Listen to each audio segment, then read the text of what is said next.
Friends, welcome to my channel silent classes. और आज हम इस वीडियो में बात करेंगे फिजिक्स से रिलेटेड इंपॉर्टेंट क्वेश्चंस की, 20 क्वेश्चंस की। ठीक है। और इससे पहले मैंने और भी वीडियोस अपलोड कर दिए हैं, आप लोगों को उन से सारे वीडियो को जाके देख सकते हैं। वो वीडियो का लिंक आपको डिस्क्रिप्शन बॉक्स में मिल जाएगा और ऊपर में भी आई बटन में शो हो रहा होगा। आप लोग सजेस्टेड बोल के शो हो रहा होगा। ठीक है। आप लोग इस लिंक पर क्लिक करेंगे तो आप हमारे प्लेलिस्ट में चले जाएंगे और उसके बाद उस वीडियो को देख लीजिएगा। इस वीडियो में फिजिक्स से रिलेटेड क्वेश्चंस हैं, इंपॉर्टेंट क्वेश्चंस हैं। यदि आप किसी भी डिफेंस एग्जाम्स की प्रिपरेशन कर रहे हैं या तो किसी और एग्जाम्स की प्रिपरेशन कर रहे हैं, ठीक है, SSC, railway, navy, air force, NDA, किसी भी एग्जाम्स की प्रिपरेशन कर रहे हैं या तो आप स्कूल में हैं, तो ये क्वेश्चंस आपको लिए डेफिनेटली इंपॉर्टेंट है। ठीक है। 10th 12th में है, 11th 12th में है, तो भी ये क्वेश्चंस आपके लिए डेफिनेटली इंपॉर्टेंट है, क्योंकि फिजिक्स से रिलेटेड बेसिक लेवल के क्वेश्चंस हैं। तो चलिए वीडियो को स्टार्ट करते हैं। एक नंबर क्वेश्चन है, which false faster in vacuum, a feather, a wooden ball और स्टील बॉल। शून्य में सबसे तेजी से नीचे गिरता है। ठीक है। इन तीनों में से कौन सा सबसे तेजी से नीचे गिरता है? ऑप्शन ए है, क्या क्या दिया हुआ है? दिया हुआ है एक पंख, एक लकड़ी की गेंद और एक स्टील की गेंद। ठीक है। इन तीनों में से कौन सबसे तेजी से नीचे गिरता है, ये क्वेश्चन है। ऑप्शन ए है अ फीदर, ठीक है। ऑप्शन बी है वुडन बॉल। ऑप्शन सी है स्टील बॉल। ऑप्शन डी है all will fall down at same speed. ठीक है। एक पंख, एक लकड़ी की गेंद, एक स्टील की गेंद, या तो सभी एक ही समान से नीचे गिरेंगे। तो इसका सही आंसर हो जाएगा ऑप्शन नंबर डी। ठीक है। सभी एक ही गति से नीचे गिरेंगे। All will fall down at same speed. ठीक है। कहाँ पर? शून्य में, मतलब वैक्यूम में। वैक्यूम में यदि एक पंख को, एक लकड़ी की गेंद को और एक स्टील की गेंद को यदि फेंका जाए तो तीनों एक ही साथ नीचे गिरेंगे। ठीक है। तो डी नंबर ऑप्शन सही हो जाएगा। नेक्स्ट क्वेश्चन पे चलते हैं। क्वेश्चन नंबर 2 है, what is the normal body temperature of the human body. ठीक है। मानव शरीर का सामान्य ताप क्या होता है, क्या है? Option A 39.5 degree Celsius. Option B 37.0 degree Celsius. Option C 35.8 degree Celsius. Option D 98.6 degree Celsius. तो इसका सही आंसर हो जाएगा ऑप्शन नंबर कितना? डी। नहीं, इसका सही आंसर हो जाएगा ऑप्शन नंबर सी। ठीक है, 37.0 डिग्री सेल्सियस। क्योंकि फ़ारेनहाइट में नहीं पूछ रहा है। यदि फ़ारेनहाइट में पूछता तब होता ये आंसर 98.6 डिग्री फ़ारेनहाइट। ठीक है। ये आप लोग कंफ्यूज मत होना। ठीक है। यहाँ सेल्सियस में पूछा जाएगा तो ये आंसर सही होगा 37 डिग्री सेल्सियस, और यदि फ़ारेनहाइट में पूछा जाएगा तब 98.6 डिग्री फ़ारेनहाइट होगा। ठीक है, 98.6 डिग्री फ़ारेनहाइट। लेकिन इसका आंसर हो जाएगा बी नंबर। ठीक है, बी नंबर आंसर सही हो जाएगा 37 degree Celsius. B number option सही हो जाएगा। नेक्स्ट क्वेश्चन पे चलते हैं। क्वेश्चन नंबर 3 है, आप लोग वीडियो को पूरा देखना, क्योंकि मैंने वीडियो के बीच में बहुत सारे कॉन्सेप्ट क्लियर किए हैं और अलग से भी क्वेश्चंस बताया है। ठीक है। तो आप लोग उनको मिस कर दोगे और क्या पता, हो सकता है वही क्वेश्चंस आपके एग्जाम में आपको देखने को मिल जाए। तो इसीलिए वीडियो को पूरा देखना, कहीं भी मिस मत करना। 3 नंबर क्वेश्चन है, the temperature at which centigrade and Fahrenheit scales give the same reading. ठीक है, वह तापमान जिस पर सेंटीग्रेड और फ़ारेनहाइट एक ही रीडिंग देते हैं। ठीक है, यह स्केल के लिए तराजू है, इसको इग्नोर कर दो। ठीक है, सेंटीग्रेड और फ़ारेनहाइट एक ही रीडिंग देते हैं, तो उस टेम्परेचर को बताना है। ऑप्शन ए है 40 डिग्री केल्विन। ऑप्शन बी है 40 डिग्री सेल्सियस। ऑप्शन सी है -40 डिग्री सेल्सियस। ऑप्शन डी है 0 डिग्री केल्विन। ठीक है। तो इसका सही आंसर हो जाएगा option number C, -40 degree Celsius. ठीक है। किस तापमान पर सेंटीग्रेड और फ़ारेनहाइट एक ही रीडिंग देता है? -40 degree Celsius. C number option सही हो जाएगा। नेक्स्ट क्वेश्चन पे चलते हैं। क्वेश्चन नंबर 4 है, why do we prefer white cloth in summer season. हम गर्मियों के मौसम में सफ़ेद कपड़े क्यों पहनना पसंद करते हैं? ऑप्शन ए है, they are poor absorber and poor emitters. Option B, they are poor absorber and but good emitters. Option C, they are good absorber but poor emitters. Option D, none of the above. ठीक है। क्योंकि हिंदी में देख लेते हैं, क्योंकि वे खराब अवशोषक हैं और खराब उत्सर्जक हैं। ऑप्शन बी है, वे खराब अवशोषक हैं लेकिन अच्छे उत्सर्जक हैं। ऑप्शन सी है, वे अच्छे अवशोषक हैं लेकिन खराब उत्सर्जक हैं। ऑप्शन डी है, उपरोक्त में से कोई नहीं। ठीक है, नॉन ऑफ द अबव। तो इसका सही आंसर हो जाएगा ऑप्शन नंबर बी। ये कैसे होगा मैं बता रहा हूँ। बी नंबर ऑप्शन सही हो जाएगा। They are poor absorber but good emitters. ठीक है। वाइट जो क्लॉथ्स होते हैं, ठीक है, वाइट कलर का, वो क्या होता है ना कि सन से निकलने वाले रेडिएशंस को एब्जॉर्ब करते हैं लेकिन बहुत कम मात्रा में करते हैं, लेकिन जो बॉडी से निकलने वाला रेडिएशन होता है उनको इमिट करते हैं। ठीक है, अच्छे मात्रा में, ज़्यादा मात्रा में इमिट करते हैं। तो इसीलिए यही कारण है कि हम लोग वाइट क्लॉथ्स पहनते हैं गर्मी के मौसम में, क्योंकि सन से निकलने वाले रेडिएशन को बॉडी में आने नहीं दे ताकि हमें गर्मी कम लगे, और सन और बॉडी से निकलने वाले रेडिएशन को बाहर निकलने दे ताकि हमें गर्मी कम लगे। ठीक है ना, तो इसीलिए बी नंबर ऑप्शन सही हो जाएगा। और इसका जस्ट विपरीत, मतलब जस्ट उल्टा, इसका जस्ट उल्टा होता है ब्लैक क्लॉथ्स में। ब्लैक क्या होता है कि सन के रेडिएशन को एब्जॉर्ब करता है। ठीक है, क्योंकि ब्लैक बॉडी जो होता है, ब्लैक कपड़ा होता है या फिर ब्लैक कुछ भी होता है, वो गुड एब्जॉर्बर होता है और गुड एमिटर होता है, गुड एब्जॉर्बर भी होता है। ठीक है ना, लेकिन वाइट क्या होता है, पुअर एब्जॉर्बर होता है। ठीक है, तो इसीलिए हम लोग वाइट क्लॉथ प्रेफर करते हैं और बी नंबर ऑप्शन सही हो जाएगा। ओके, इसी के साथ नेक्स्ट क्वेश्चन पे चलते हैं। 5th नंबर क्वेश्चन है, the scientist who discovered the relation between electricity and magnetic effects. ठीक है, बिजली और चुंबक के प्रभावों के बीच संबंध की खोज करने वाले वैज्ञानिक थे। कौन थे वो वैज्ञानिक? Option A Ampere, option B Ohm, option C Oersted, option D none. ठीक है, तो वो वैज्ञानिक थे ऑरस्टेड। ठीक है, सी नंबर ऑप्शन सही हो जाएगा। ऑरस्टेड थे वो वैज्ञानिक थे जिन्होंने क्या किया था, इलेक्ट्रिसिटी और मैग्नेटिक इफेक्ट्स के बीच रिलेशन खोजा था। कैसे खोजा था उन्होंने? एक्चुअली में क्या किया था ना कि एक वायर लिए थे, उनमें करंट फ्लो किए थे और उनके चारों ओर, उस वायर के चारों ओर, ठीक है, उस वायर के चारों ओर कुछ मैग्नेटिक मटेरियल्स जैसे कील हो गया, ठीक है, कील हो गया, सुई हो गया, कुछ भी मैग्नेटिक मटेरियल, लोहे की वस्तु को रख दिए थे। और उसने फिर क्या देखा कि जैसे ही वायर से करंट पास होता है, ठीक है, विद्युत पास होता है वायर से, ठीक उसी समय मैग्नेटिक मटेरियल्स में डिफ्लेक्शन होता है। ठीक है, मतलब मैग्नेटिक मटेरियल्स अपने पहले वाली स्थिति से थोड़े से डिफ्लेक्ट हो जाती है, मतलब हिल जाती है। ठीक है, तो उसी से उन्होंने पता चल गया कि मैग्नेटिक इफेक्ट और इलेक्ट्रिसिटी एक दूसरे से रिलेटेड है। ठीक है, ये एक्सपेरिमेंट उन्होंने किया था, ऑरस्टेड ने किया था। सी नंबर ऑप्शन सही है। नेक्स्ट क्वेश्चन पे चलते हैं। नेक्स्ट क्वेश्चन है, joule is the unit of dash. ठीक है, जूल किसकी इकाई है? किसकी इकाई है joule? Option A electric potential, option B pressure, option C energy, option D temperature. ठीक है, तो इसका सही आंसर हो जाएगा ऑप्शन नंबर सी। ठीक है, सी नंबर ऑप्शन सही हो जाएगा। एनर्जी की इकाई है जूल। किसकी इकाई है? जूल है एनर्जी की इकाई, क्योंकि इलेक्ट्रिक पोटेंशियल की इकाई है वोल्ट। ठीक है, प्रेशर की इकाई है फोर्स पर unit area. Pressure is equals to कितना होता है? फोर्स पर यूनिट एरिया। प्रेशर की बात करें तो प्रेशर इज इक्वल्स टू होता है फोर्स पर यूनिट एरिया। ठीक है, तो इसकी यूनिट होती है पास्कल। ठीक है, पास्कल इसकी यूनिट होती है, और टेम्परेचर का होता है केल्विन। तो इसीलिए इसका सही आंसर हो जाएगा option number C. C number option सही हो जाएगा, एनर्जी। नेक्स्ट क्वेश्चन पे चलते हैं। क्वेश्चन नंबर 7 है, the colour of the light is determined by its. प्रकाश का रंग किसके द्वारा निर्धारित किया जाता है? किसके द्वारा निर्धारित किया जाता है? Option A phase, option B wavelength, option C velocity, option D amplitude. तो इसका सही आंसर हो जाएगा option number B, wavelength. Wavelength द्वारा प्रकाश की लाइट, ठीक है, लाइट का कलर डिटरमाइन किया जाता है, वेवलेंथ, उसका वेवलेंथ देखकर, वेवलेंथ को पता करके। ठीक है, नेक्स्ट क्वेश्चन पे चलते हैं। क्वेश्चन नंबर 8 है। फ्रेंड, मैं इस वीडियो में क्या करूँगा ना कि रिवीजन भी करवाऊँगा। ठीक है, तो इसीलिए आप लोग वीडियो को पूरा देखना, आप लोगों को डेफिनेटली क्वेश्चंस याद हो जाएंगे, सारे क्वेश्चंस इंपॉर्टेंट हैं। ठीक है, और एक बार मैं बताने के बाद रिवीजन भी करवाऊँगा, तो इसीलिए वीडियो को पूरा देखना। 8 नंबर क्वेश्चन है, the wave theory was proposed by.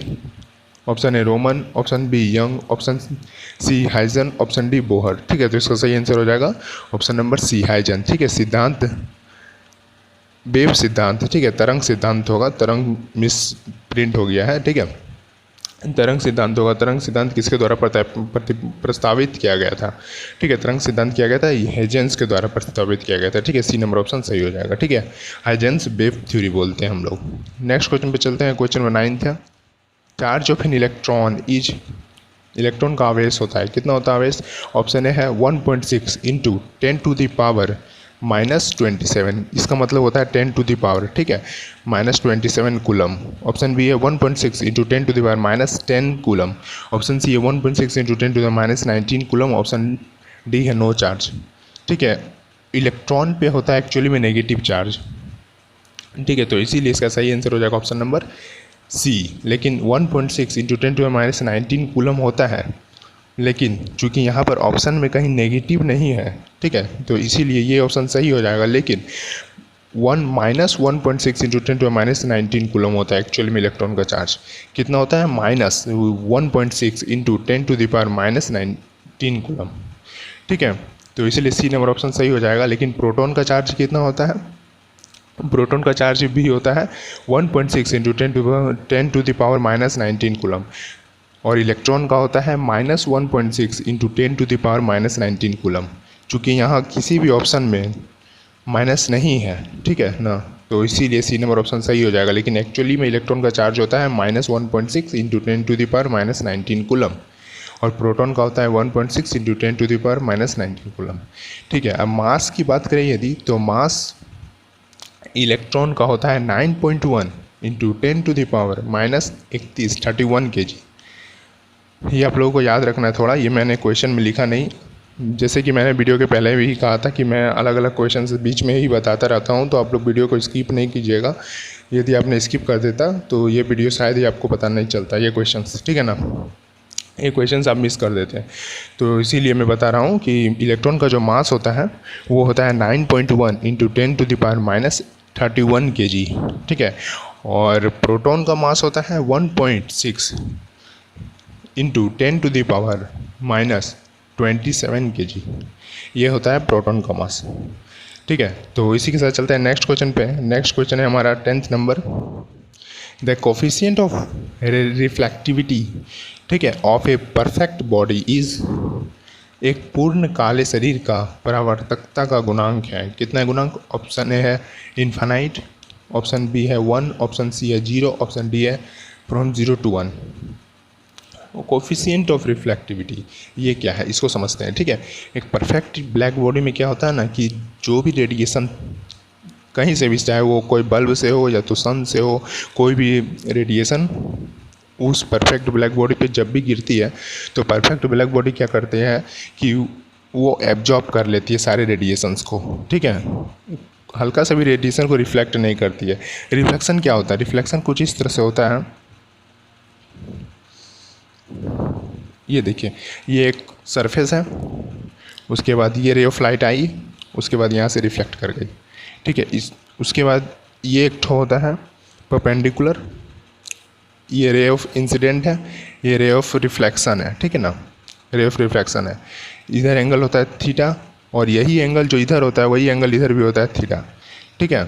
इसको बोलते हैं एंगल ऑफ रिफ्लेक्शन, और इसको बोलते हैं एंगल ऑफ इंसिडेंट, ठीक है, और इसको बोलते हैं एंगल ऑफ रिफ्लेक्शन, ठीक है। तो इसका जो सही आंसर हो जाएगा वो हो जाएगा ऑप्शन नंबर सी, 0, ठीक है, 0 हो जाएगा। क्यों 0 होगा? क्योंकि परफेक्ट ब्लैक बॉडी कोई भी रेडिएशन को रिफ्लेक्ट नहीं करती, वो सारे के सारे एब्जॉर्ब कर लेती है, ठीक है। तो इसका सही आंसर हो जाएगा option number C number option सही हो जाएगा 0, ठीक है। कोफिशिएंट ऑफ रिफ्लेक्टिविटी एक पूर्ण काले शरीर का परावर्तकता का गुणांक है, कितना है? 0 है, सी नंबर ऑप्शन सही हो जाएगा। नेक्स्ट क्वेश्चन पे चलते हैं, क्वेश्चन नंबर 11th है, light travels at the fastest speed in, ठीक है, प्रकाश सबसे तेज गति से यात्रा करता है। किस में यात्रा करता है प्रकाश सबसे तेज गति से? ऑप्शन ए है गिलास, ऑप्शन बी है हाइड्रोजन, ऑप्शन सी है वाटर, ऑप्शन डी है वैक्यूम, ठीक है। तो इसका सही आंसर हो जाएगा ऑप्शन नंबर डी, वैक्यूम, शून्य स्थान, ठीक है। प्रकाश सबसे तेज गति से यात्रा करता है कहाँ? वैक्यूम में, शून्य स्थान में सबसे तेज गति से यात्रा करता है, ठीक है। नेक्स्ट क्वेश्चन पे चलते हैं, क्वेश्चन नंबर 12th है, which one of the following remains constant while throwing a ball upward, ठीक है, एक बॉल को, गेंद को ऊपर फेंकते समय निम्नलिखित में से कौन स्थिर रहता है? कौन स्थिर रहता है निम्नलिखित में से? Option A displacement, option B acceleration, option C kinetic energy, option D velocity. तो इसका सही आंसर हो जाएगा क्या? एक्सेलरेशन, ठीक है, बी नंबर ऑप्शन सही हो जाएगा। कोई भी गेंद को यदि ऊपर फेंकेंगे तो उस ऊपर फेंकते समय उसका एक्सेलरेशन जो है त्वरण, ठीक है, बी नंबर ऑप्शन वो कांस्टेंट रहता है। नेक्स्ट क्वेश्चन पे चलते हैं, क्वेश्चन नंबर 13th है, a passenger in a moving train crosses a 5 rupee coin. If the coin falls behind him, then the train must be moving with a uniform. Option A acceleration, option B speed, option C declaration, option D velocity. ठीक है, एक चलती train में यदि एक व्यक्ति 5 रुपये का सिक्का उछालता है, अगर सिक्का उसके पीछे पड़ता है, ठीक है, कहाँ पड़ता है, उसके पीछे पड़ता है, तो ट्रेन को एक समान डैश के साथ आगे बढ़ना चाहिए। मतलब ट्रेन आगे किस गति से बढ़ेगा ये पूछ रहा है। ऑप्शन ए है त्वरण, ऑप्शन बी है गति मतलब स्पीड, ऑप्शन सी है मंदी मतलब डिस्कलेरेशन। ठीक है, एक्सक्लेरेशन का उल्टा होता है डिस्कलेरेशन, एक्सक्लेरेशन होता है उसका उल्टा होता है डिस्कलेरेशन। ऑप्शन डी है वेलोसिटी। ठीक है, वेग। इसका सही आंसर हो जाएगा ऑप्शन नंबर ए। ठीक है, त्वरण, त्वरण इसका सही आंसर हो जाएगा। ठीक है, a passenger in a moving train tosses a 5 rupee coin, if the coin falls behind him then the train must be moving with a uniform acceleration. ठीक है, ये नंबर ऑप्शन सही हो जाएगा। नेक्स्ट क्वेश्चन पे चलते हैं। क्वेश्चन नंबर 14 है, a swimming pendulum has its maximum acceleration at the bottom of the swing. B number option है the 2 extremities of the swing. C number option है the every point on the swing. D number option है no particular portion of the pendulum. एक झूलते pendulum में dash का अधिकतम त्वरण होता है। डैश का मतलब किस स्थान का। ठीक है, झूले के नीचे, झूले बोला जा रहा है यहाँ कि पेंडुलम के ऊपर, पेंडुलम का जो बॉब होता है, ठीक है, बॉब के ऊपर, पेंडुलम का बॉब होता है उसके ऊपर जो धागा बंधा होता है उसी को यहाँ झूला बोला जा रहा है। ठीक है ना, तो झूले के नीचे वहाँ अधिकतम त्वरण होगा, या फिर झूले के दोनों छोर में अधिकतम त्वरण होगा, या फिर झूले के हर बिंदु पर अधिकतम त्वरण होगा, या फिर पेंडुलम का कोई विशेष भाग पर नहीं होगा। ठीक है, अधिकतम त्वरण पूछा जा रहा है कहाँ होगा। ठीक है, मैक्सिमम एक्सक्लेरेशन कौन से पोर्शन में होगा, तो वो होगा the 2 extremities of the swing. ठीक है, झूले के दोनों छोर पर, मतलब दोनों एक्सट्रीमिटीज़ पर।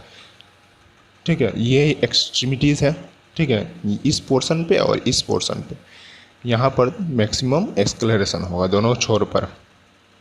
ठीक है ना, तो ये इसका सही आंसर हो जाएगा option number B number option सही हो जाएगा। नेक्स्ट क्वेश्चन पे चलते हैं। क्वेश्चन नंबर 15 था, when a bus driver suddenly applies brakes then the passenger sitting in it fall in the forward direction, this can be explain by option A theory of the relativity, option B Newton second law, option C Newton first law, option D Newton third law. ठीक है, जब एक बस चालक अचानक break लगाता है तो उसमें बैठे यात्री आगे की दिशा में गिर जाते हैं। ठीक है, यह डैश द्वारा समझाया जा सकता है। किसके द्वारा समझाया जा सकता है, सापेक्षता का सिद्धांत द्वारा, या फिर न्यूटन के दूसरे नियम द्वारा, न्यूटन के पहले नियम द्वारा, या फिर न्यूटन के तीसरे नियम द्वारा। तो इसका सही आंसर हो जाएगा ऑप्शन नंबर सी, न्यूटन के पहले नियम द्वारा समझाया जा सकता है। ठीक है ना, this can be explained by Newton's first law. C number option सही हो जाएगा। नेक्स्ट क्वेश्चन पे चलते हैं। क्वेश्चन नंबर 16 है, a book is kept on the surface of a table if the gravitational pull of the earth on the book is force of action. ठीक है, force of action क्या है, force of action, gravitational pull of earth on the book, ठीक है, is the force of action, then the force of reaction is exerted by, force of reaction पूछे जा रहा है। ठीक है, फोर्स ऑफ एक्शन जिसका होता है उसका जस्ट उल्टा होता है फोर्स ऑफ रिएक्शन। ठीक है, the force of reaction is exerted by option A the book on the table, option be the table on the book, option see the book on the earth, option D the table on the earth. तो इसका सही answer हो जाएगा option number B. ठीक है, the table on the book. Hindi में देख लेते हैं। एक पुस्तक एक मेज की सतह पर रखी जाती है या रखी गई है। यदि पुस्तक पर पृथ्वी का गुरुत्वाकर्षण बल कार्रवाई बल का बल है, ठीक है, कार्रवाई का बल है, तो प्रतिक्रिया का बल क्या होगा या फिर किसके द्वारा होगा। ठीक है, तो ये होगा पुस्तक के तालिका का द्वारा। The table on the book, B number option सही हो जाएगा। नेक्स्ट क्वेश्चन पे चलते हैं। इसी के साथ 17th नंबर क्वेश्चन है, pressure the pressure exerted on the ground by a man is greatest. Okay, एक आदमी द्वारा ज़मीन पर डाला गया दबाव सबसे बड़ा है। ठीक है, ये 4 सिचुएशन दिए हुए हैं। इस सिचुएशन में से एक आपको बताना है कि कौन सा कंडीशन ऐसा होगा कि प्रेशर मैक्सिमम होगा। ठीक है, ग्रेटेस्ट प्रेशर होगा आदमी के द्वारा दिया गया अपन ज़मीन पर। ठीक है, ऑप्शन ए क्या दिया हुआ है, when the lies down on the ground, जब वो आदमी ज़मीन पर लेट जाता है तो उसका प्रेशर ज़मीन पर ज़्यादा होता है। When the stands on the twice of the one foot, ठीक है, ट्वाइस ऑफ वन फुट, जब एक पैर की उंगली पर खड़ा होता है तब प्रेशर ज़्यादा होता है। सी नंबर, जब ज़मीन पर दोनों पैर सपाट हो, ठीक है, when the stands with the both foot flat on the ground. और D number, all of the above yields the same pressure, ठीक है, सभी समान प्रेशर उत्पन्न करेंगे, ठीक है। तो इसका सही आंसर हो जाएगा option number B number option सही हो जाएगा। कैसे सही होगा बी नंबर? क्योंकि देखिए हम लोग जानते हैं क्या कि प्रेशर इज इक्वल्स टू क्या होता है, प्रेशर इज इक्वल्स टू होता है फोर्स अपॉन एरिया, ठीक है, फोर्स अपॉन एरिया होता है ना। प्रेशर डायरेक्टली प्रोपोर्शनल है किसके, प्रेशर जो है वो है डायरेक्टली प्रोपोर्शनल किसके, फोर्स के, और इन्वर्सली प्रोपोर्शनल एरिया का, मतलब एरिया जितना बड़ा होगा उतना ही कम प्रेशर लगेगा, लेकिन फोर्स जितना ज़्यादा होगा उतना ही ज़्यादा प्रेशर लगेगा, ठीक है। इसका यही मतलब होता है, फोर्स जितना ज़्यादा होगा उतना ज़्यादा प्रेशर लगेगा और एरिया जितना ज़्यादा होगा उतना कम प्रेशर लगेगा। तो इस हिसाब से हम लोग बोल सकते हैं कि बी नंबर ऑप्शन सही हो जाएगा, क्योंकि जब एक पैर की उंगली पर खड़ा होता है तो जो उंगली की वजह से खड़ा होता है, तो उंगली से खड़ा होगा यदि, तो जाहिर सी बात है उसका एरिया कम होगा, ठीक है। जब एरिया कम होगा तो उसमें प्रेशर ज़्यादा होगा कि नहीं, ठीक है। तो इसीलिए ये आंसर सही हो जाएगा, बी नंबर ऑप्शन सही हो जाएगा। नेक्स्ट क्वेश्चन पे चलते हैं। 18th नंबर क्वेश्चन है, if a ship moves from fresh water into sea water then it will. यदि कोई जहाज समुद्र जल में मीठे जल से मूव करती है, ठीक है, फ्रेश वाटर से समुद्र जल में मूव करती है, ठीक है, खारे पानी में मूव करती है, तो यह होगा क्या होगा, पूरी तरह से डूबना, थोड़ा ऊंचा उठना, थोड़ा सा डूबना, अप्रभावित रहना, ठीक है, sink completely, rise a little higher, sink a little bit, या रिमेन अनअफेक्टेड। तो इसका सही आंसर हो जाएगा ऑप्शन नंबर बी, ठीक है, rise a little higher. If a ship moves from fresh water into sea water then it will rise a little higher, ठीक है, बी नंबर ऑप्शन सही हो जाएगा। नेक्स्ट क्वेश्चन पे चलते हैं। क्वेश्चन नंबर 19 है, the sum of the change in kinetic energy and potential energy is always. Option A 0, option B negative, option C positive, option D none of the above. तो इसका सही answer हो जाएगा option number A, ठीक है, 0। The sum of the change in the kinetic and potential energy is always 0। गतिज और संभावित ऊर्जा में परिवर्तन का योग हमेशा होता है 0 होता है, शून्य, ठीक है। नेक्स्ट क्वेश्चन पे चलते हैं। क्वेश्चन नंबर 20 है, the potential energy is always same for an object with the same dash, ठीक है, वेलोसिटी, एक्सेलरेशन, स्पीड या पोजीशन। संभावित ऊर्जा हमेशा समान डैश वाली वस्तुओं के लिए समान होती है, ठीक है, तो वो होती है पोजीशन स्थिति, ठीक है, डी नंबर ऑप्शन सही हो जाएगा। The potential energy is always same for an object with the same position, D number option सही हो जाएगा। तो फ्रेंड्स ये तो थे 20 क्वेश्चंस, ठीक है। आपको लगता है ये क्वेश्चंस याद हो गए आप लोग को, तो आप लोग जा सकते हैं, नो डाउट, नो प्रॉब्लम, ठीक है। लेकिन करूँगा कि आप लोग ये वीडियो को देखिए 5 मिनट में आप लोगों को क्वेश्चन रिविजन हो जाएंगे अच्छी तरह से, आप लोगों को सब समझ में आ गया होगा, ठीक है ना। तो चलिए रिविजन स्टार्ट करते हैं बिना टाइम वेस्ट किए। एक नंबर क्वेश्चन है, which falls down faster in the vacuum, a feather, a wooden ball और a steel ball. Option A feather, option B wooden ball, option C steel ball, option D all will fall down at the same speed. तो इसका सही answer हो जाएगा option number D, all will fall down at the same speed. शून्य में सबसे तेज गति से गिरता है एक पंख, एक लकड़ी की गेंद या एक स्टील की गेंद, तो सभी एक ही गति से नीचे गिरते हैं। नेक्स्ट क्वेश्चन पे चलते हैं। 2 नंबर क्वेश्चन है, what is the normal body temperature of the human body.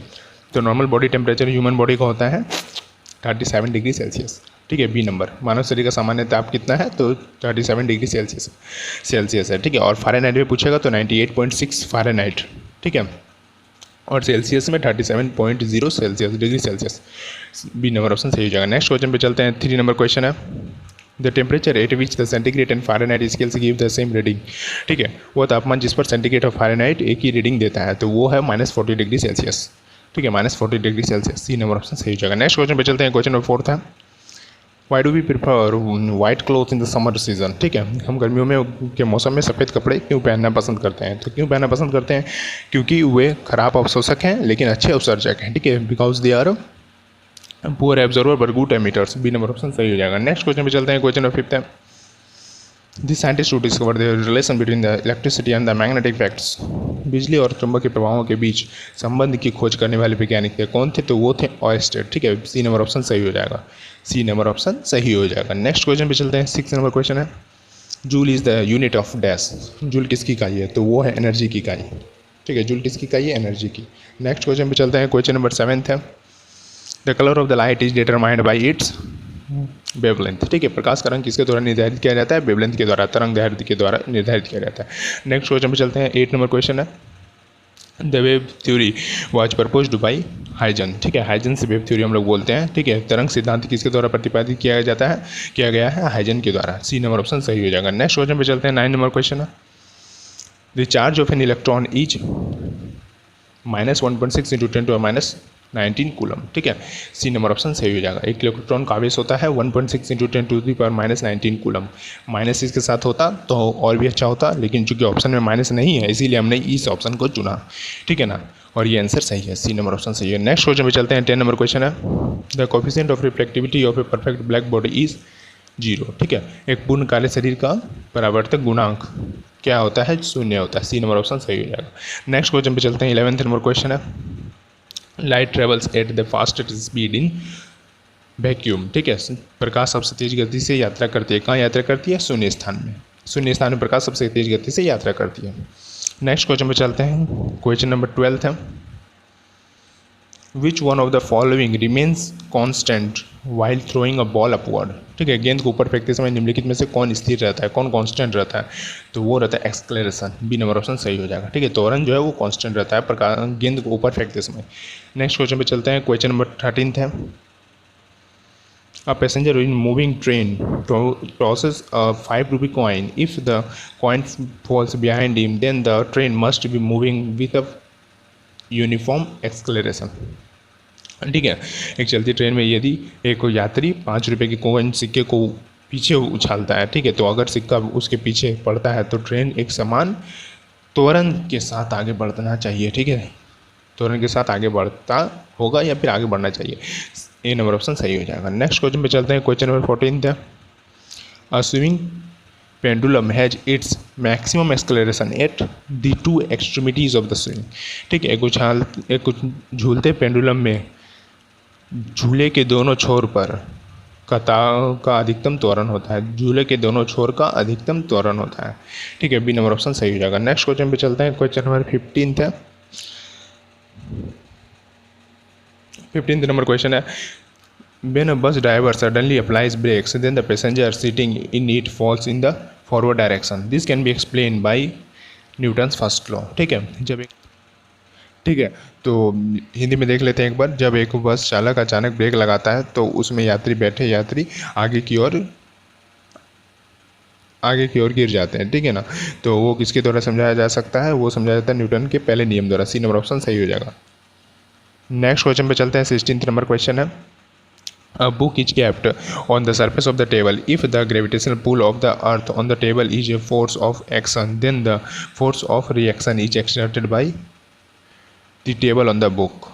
ठीक है, एक पुस्तक एक मेज की सतह पर रखी जाती है। यदि पुस्तक पर पृथ्वी का गुरुत्वाकर्षण बल कार्रवाई का बल है तो प्रतिक्रिया का बल हो डैश द्वारा होगा। ठीक है, या डैश द्वारा होता है तो वो होता है पुस्तक का तालिका, मतलब बुक ऑन द टेबल।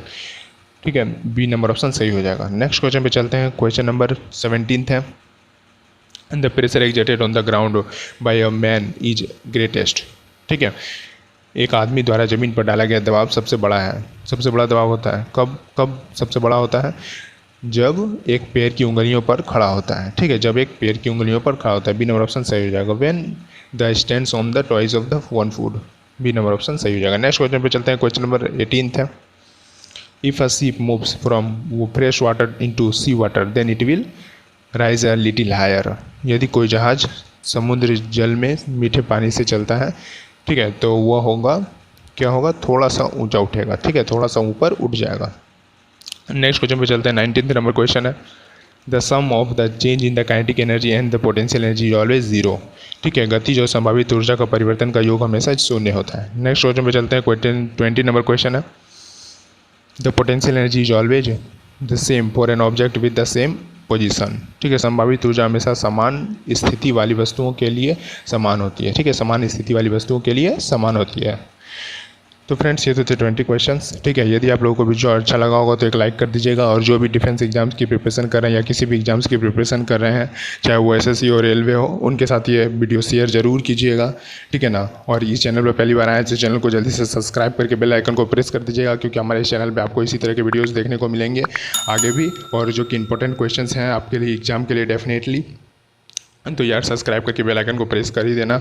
और आप हमें इस मेल आईडी पे ईमेल कर सकते हैं। ठीक है ना। कोई भी प्रॉब्लम होगा तो आप हमें कमेंट भी कर सकते हैं, और इस ईमेल आईडी पे मेल भी कर सकते हैं। हम जल्द से जल्द कोशिश करेंगे आपके क्वेश्चंस का डाउट क्लियर करने का। और आप में से बहुत कोई हमारे साथ फेसबुक और व्हाट्सअप में, टेलीग्राम में जुड़े हुए हैं, और यदि आप भी जुड़ना चाहते हैं तो आप को करना कुछ नहीं है, बस डिस्क्रिप्शन में जाना है, लिंक दिया हुआ उस लिंक पर क्लिक करना है। उसके बाद आप हमें टेलीग्राम में ज्वाइन कर सकते हैं। ठीक है, और व्हाट्सएप में भी ज्वाइन कर सकते हैं। तो चलिए मिलते हैं कुछ नेक्स्ट वीडियो में कुछ नए नए क्वेश्चंस के साथ। तब तक के लिए जय हिंद, जय भारत।